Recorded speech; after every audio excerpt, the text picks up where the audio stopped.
An hour and a half. That's how long they made him wait, until the CEO walked in and changed everything. The glass doors of Highland Crest Bank slid open, allowing a rush of cool, conditioned air to spill onto the sidewalk. The sharp scent of fresh brewed coffee mixed with the faint polish of leather furniture, creating an atmosphere of quiet efficiency. Dorian Bennett stepped inside, rolling his shoulders beneath his tailored blazer. He wasn't nervous. He had walked into enough boardrooms, signed enough deals, built enough from the ground up to know he had earned his place in any room. He just needed them to see it. His meeting was set for 11 a.m. Sharp. No reason to expect anything but professionalism. The bank's lobby was a careful mix of modern luxury and old-world wealth. Mahogany desks, sleek glass partitions, and gold accents that caught the light just enough to remind you that money lived here.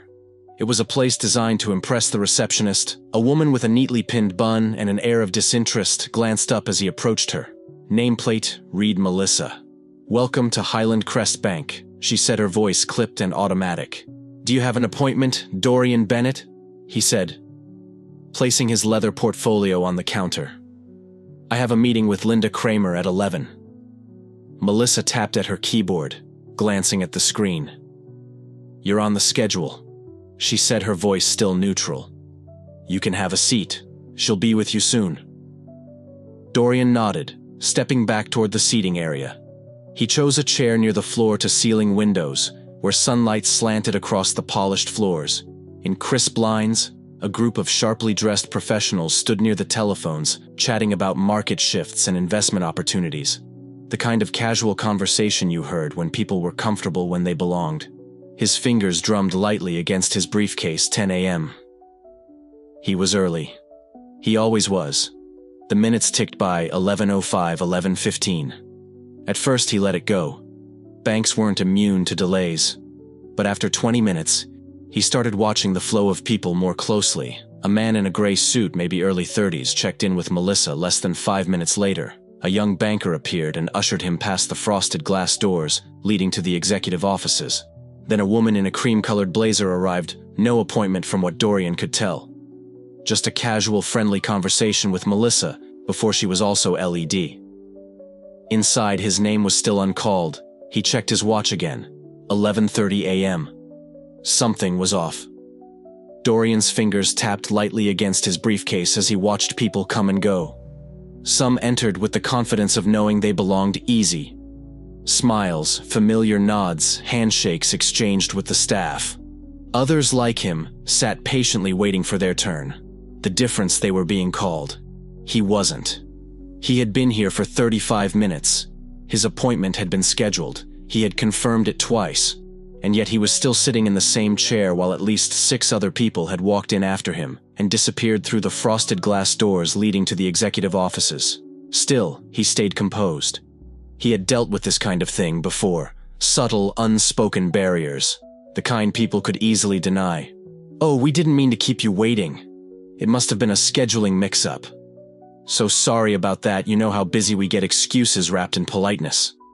He stood, keeping his expression neutral, and walked back to the front desk. Melissa glanced up, the same impassive look on her face. "Excuse me," Dorian said, his tone calm but firm. "Has Linda Kramer been made aware that I'm waiting?" Melissa let out a short breath, like she had been interrupted mid-thought. She tapped at the keyboard in front of her, not even making eye contact. She knows she's just finishing up with another client. He waited for a follow-up. Some acknowledgement that she would check again. Maybe offer an updated time. But she simply went back to typing. "Do you have an estimate on when she'll be available?" he asked, holding back his frustration. Melissa barely glanced at the screen before offering a shrug. "It shouldn't be much longer." Dorian exhaled slowly, steadying himself. It wasn't just what she said. It was how she said it. No urgency. No real effort to check, just another brushed-off response meant to pacify him, and then right in front of him he watched it happen again. A woman in a navy blue dress walked in, her designer handbag swinging at her side. She was mid-conversation on the phone, her voice carrying a light, easy tone. Melissa's posture changed instantly. Her tone softened, her lips curved into something that actually resembled a real smile. "Good morning, Mrs. Lancaster," she said, voice lighter, more polished. The woman gave a polite nod and barely had to pause before a young banker appeared at her side, ushering her toward the back offices. No waiting, no questions, no being told soon. Dorian let out a slow breath. He had been here for almost an hour. She had been here for less than a minute. He turned back to Melissa, too. So do appointments matter here, or is it just first come first? Served for the first time, she looked a little uncomfortable. I told you, sir, she'll be with you soon. There it was again, that word soon. A delay without a deadline. A promise without commitment. A word that let people pretend they weren't doing what they were actually doing. Dorian glanced back toward the frosted glass doors. It would be easy to let it go, to sit down. Wait another 30 minutes and pretend this wasn't happening. But this wasn't just about waiting. It was about something else entirely. Dorian returned to his seat, forcing himself to stay calm. He had faced worse. He had built a company from nothing, dealt with condescending investors, been underestimated in rooms full of men who thought they knew better. But this was different. This wasn't about his business plan or numbers on a spreadsheet. This was about being ignored, about being dismissed as if he weren't even worth an update. He checked his watch. 12:05 p.m. over an hour. He took a slow breath, looking around the lobby again. No one else was waiting. Every single person who had walked in after him had been attended to LED inside, or at least acknowledged. Except him. Across the room, a young teller was speaking to an older man in khakis and a golf polo. Their conversation was light, easy, casual.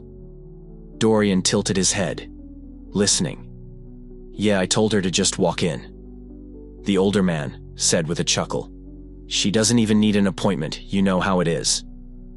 The teller laughed. Well, for Mrs. Lancaster, we always make exceptions. Dorian's grip tightened around the handle of his briefcase. So that was how it worked. Rules for some, different rules for others. He leaned forward, resting his elbows on his knees, staring at the polished floors. This was a test. Would he sit here quietly, accept being pushed aside and wait for permission to be seen? Or would he make it clear that his time was just as valuable as anyone else's? He stood, not quickly, not aggressively, just decisively.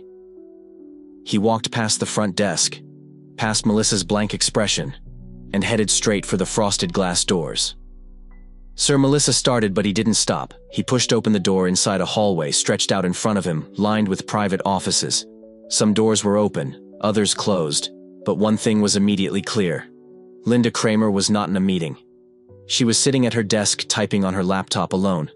She looked up, her expression shifting from surprise to irritation in an instant. Mr. Bennett, she said, her voice clipped. You should have waited to be called. Dorian met her gaze evenly. I did wait. Her fingers hovered over the keyboard, her lips pressing into a thin line. Please take a seat, she finally said. Dorian sat. Not because she had allowed him to, but because he chose to. But something told him this conversation wasn't going to go the way she thought it would. Linda's fingers twitched slightly as she adjusted the papers on her desk, her face carefully neutral. But Dorian could see it, the slight tension in her jaw, the flicker of irritation in her eyes. I apologize for the delay, she said, forcing a smile. We've been extremely busy today. Busy? Dorian let the words sit there for a moment. He had watched at least 6 people be ushered past him like VIPs, while he sat in that lobby for over an hour and a half. Were you? He asked, keeping his tone calm but firm. Because I counted a few clients who didn't have to wait at all, some without appointments. Linda's lips pressed into a thin line. I assure you, Mr. Bennett, that wasn't intentional. There must have been a miscommunication, right? A miscommunication. Dorian exhaled through his nose, keeping his expression unreadable. Interesting. Linda cleared her throat clearly, eager to move past the conversation. She flipped open a folder, scanning its contents. Now let's discuss your loan application, she said, her voice regaining that polished, dismissive edge. I've had a chance to review it, and while your finances are impressive, we do have strict criteria for approvals, given the current lending climate. I'm afraid we'll need more assurances before we can proceed." She barely finished her sentence before the door swung open. The energy in the room shifted instantly. The hallway, which had been quiet moments ago, was suddenly filled with the low hum of voices. Not just any voices. These carried weight. 3 men stepped inside, all in tailored suits. Their presence unmistakably authoritative. Dorian didn't need to guess who they were. These were the people who actually mattered at this bank. The executives, the decision-makers. The kind of men whose approval meant everything in a place like this. And at the front of them was a familiar face. Richard Langford, CEO of Highland Crest Bank, and a man who very much knew who Dorian was. Richard's sharp eyes swept the room before landing on Dorian. His face lit up with recognition. "Dorian," he said, breaking into a smile. "What the hell are you doing here, Linda?" Froze. Dorian stood shaking Richard's hand firmly. "Hey, Richard." "Been a while, it has." Richard clapped him on the shoulder. "You still running? Bennett's strategy's still growing it." Dorian replied smoothly. Linda stared between them, her fingers tightening around the folder in front of her. Richard turned, his easy smile fading as he looked at her. "How long has Dorian been waiting?" Silence. Linda opened her mouth, but no words came out. Dorian didn't answer right away. He let it sit. Let the weight of it settle over her, over the entire room. "About an hour and a half," he said finally. Richard's face didn't change much. Not in any dramatic way. But Dorian saw the way his jaw ticked slightly. "An hour and a half." Richard repeated, his tone deceptively light. "You had Dorian Bennett waiting for an hour and a half." Linda scrambled for words. There was a scheduling issue. Richard didn't even look at her. His attention was still on Dorian. "You should have called me directly," he said. "I would have made sure you were taken care of." Dorian offered a small, knowing smile. "Didn't think I needed to." Richard exhaled, shaking his head. He turned to Linda, his smile now completely gone. "Linda," he said, his voice calm but final. "Step outside for a moment." Linda's face was now a shade paler than before, her hands tightening into fists before she unclenched them. "Of course," she said, standing quickly and exiting without another word. The moment the door clicked shut, Richard turned back to Dorian, shaking his head again. "I don't know what happened," he said, "but I guarantee it won't happen again." Dorian didn't say anything right away. He didn't need to, because the damage had already been done. The door clicked shut behind Linda, but the tension in the room lingered. Richard let out a slow breath, shaking his head as he took a seat across from Dorian. The other 2 executives stood nearby, exchanging glances but saying nothing. "This isn't how we do things here," Richard said finally. His tone steady but clipped. Dorian tilted his head slightly. "Seems like it is, Richard." Let that sit for a second. He didn't argue.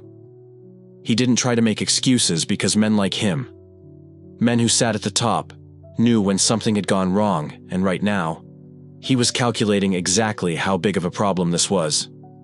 Dorian wasn't just some walk-in client. He had built a multi-million-dollar consulting firm from the ground up. His reputation carried weight in business circles. He knew people who trusted his word, and now he had a story. Richard sat back in his chair, steepling his fingers. "Tell me what happened." Dorian didn't sugarcoat it. He told him everything: the appointment, the wait, watching others get taken in before him. He told him about Melissa's dismissive attitude, Linda's indifference, the way she tried to brush him off like he was just another name on a list. Richard didn't interrupt. The other 2 executives listened just as intently when Dorian finished. The silence stretched for a moment. Then Richard exhaled. "I appreciate you telling me," he said, "and I'll be honest, I'm pissed." Dorian leaned back slightly. "Why?" Richard let out a short, humorless chuckle.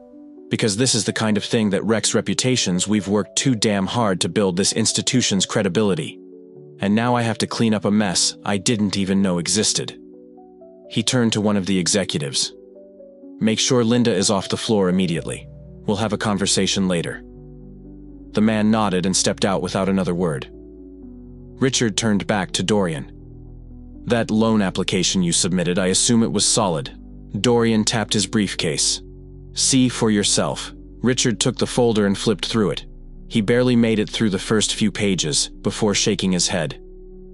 This shouldn't have even been a question. Another glance at one of the remaining executives. Fast track it. I want an approval on my desk by end of the day. Dorian raised an eyebrow just like that. Richard met his gaze. You should have had it 2 hours ago. I'm fixing the mistake. Dorian considered that this wasn't about generosity. It wasn't about making things right. It was about control, about damage, about ensuring that the story stopped here in this office before it bled into places Richard didn't want it to reach. And Dorian understood that game better than anyone. Still, he wasn't about to let Richard off that easy. I'll accept the approval, Dorian said, standing. But fixing this for me doesn't fix the real issue. Richard's expression didn't change, but something in his eyes flickered. We'll be having a long conversation about that, he said. Dorian grabbed his briefcase, nodding once before heading toward the door. But before he left, he made sure to meet Melissa's gaze one last time. She didn't look nearly as confident. Now the summer heat pressed against Dorian's skin as he stepped outside the bank's pristine exterior, gleamed under the midday sun. But inside, the cracks had already formed. This wasn't just about a loan. It wasn't even just about Linda. It was about something bigger. Something that had played out in 1,000 different ways. In 1,000 different places. It wasn't always loud. It wasn't always overt. But it was there. The assumption that some people belonged in those offices while others had to wait. The quiet dismissals, the polite rejections, the carefully constructed barriers that could always be explained away. But not today. Today someone had to face the consequences. And the next time Linda Kramer looked at a name on her appointment list, she'd think twice. Dorian checked his phone. A new email, loan approved. He smirked, tucking it into his pocket as he walked toward his car. Respect isn't given. It's demanded, and today, he got what he came for.